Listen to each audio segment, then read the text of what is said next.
প্রিয় আমার কলেজের ভাই ও বোনেরা, আমরা সকলেই সূরাতুল ফাতিহা যখন নামাজে পড়ি তখন কয়েকটি জায়গায় বেশ ভুল করে ফেলি, সেগুলোর অর্থ আমাদের বিকৃত হয়ে যায় এবং সূরাতুল ফাতিহার পরিপূর্ণ সব আমরা পাবো না এবং নামাজও আমাদের ভেঙে যাবে। কিভাবে আমরা ভুল করি, ভুলগুলো আগে বলতেছি।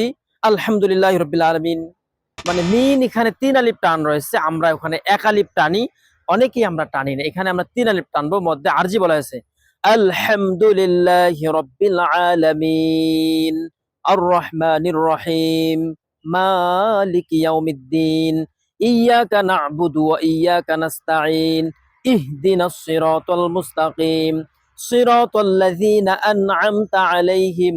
এই যেখানে আমরা বলি আন'আমতা আলাইহিম, এখানে একটু স্পষ্টভাবে বলবো আন'আমতা আলাইহিম গায়রিল মাগদুবি। এখানে আমরা অনেকে বলি গায়রিল, গায়রিল মাগদুবি।